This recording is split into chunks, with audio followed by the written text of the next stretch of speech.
She stood up just before our daughter took the stage, in front of family, friends, strangers. She didn't wait for a private moment. She didn't lower her voice. "I've decided to start a new life without you." No tears, no apology, just that.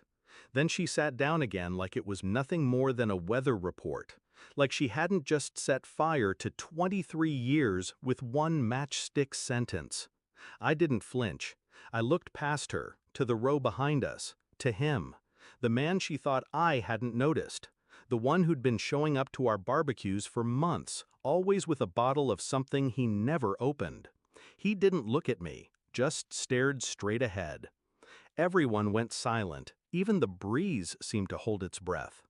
I turned to her, smiled. "Congratulations on your honesty." Then I stood, adjusted my cufflinks, and reached into my jacket. The envelope was smooth, sealed in wax, heavy. I handed it to her. She hesitated, and in that pause, I left. It began 3 months earlier, a subtle shift, a phone screen tilted away, a laugh too sharp, too rehearsed. She started spending more time at the gym, but came home without a drop of sweat, makeup flawless. One night I walked past the bathroom and heard her whispering. I stopped. Just a single sentence escaped. "Not now, he's home."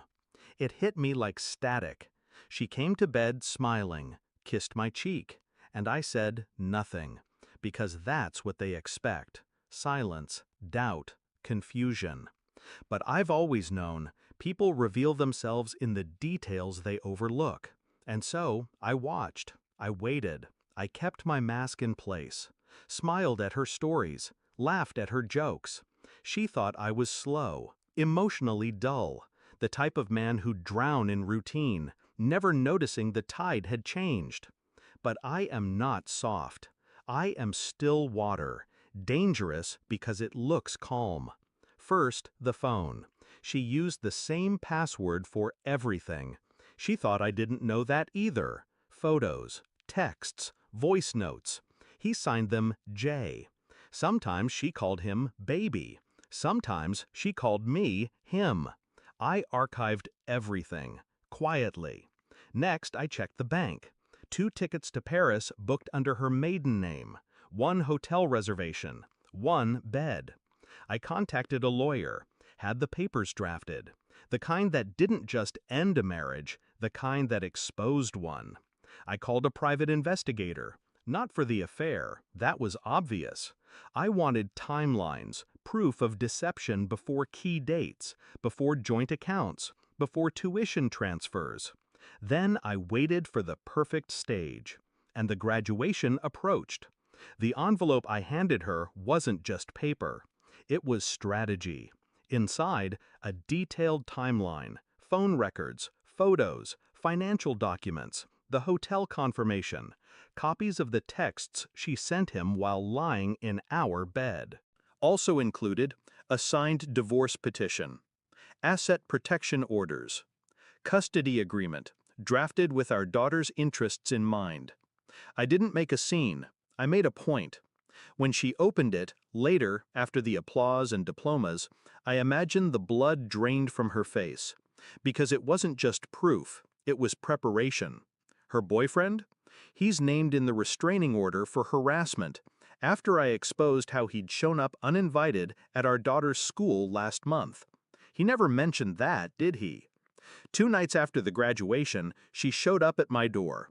No makeup, no words, just eyes wide with betrayal. Hers, not mine. "You planned this?" she asked. "Yes." "You knew and still smiled in my face?" I stepped aside, let the silence respond for me. She walked past me, stopped at the edge of the living room. The framed family photo still hung there. She stared at it. Then, "Do you even care?" I turned to her, calm, measured. "I cared enough to let you reveal yourself before I responded." Her breath caught. She finally understood. This wasn't revenge. It was exposure. She built a lie in daylight and thought no one would notice. But I was always watching. Our daughter called me the next morning. I saw what Mom did, she said. I heard what you said. You okay? I told her yes, because I was. Not relieved, not proud, just done. I'd buried something that night. Not a marriage, not even trust. I buried the illusion that silence meant weakness. It doesn't. Sometimes silence is just the sound of a man sharpening the truth. And when it cuts, it never bleeds, only ends.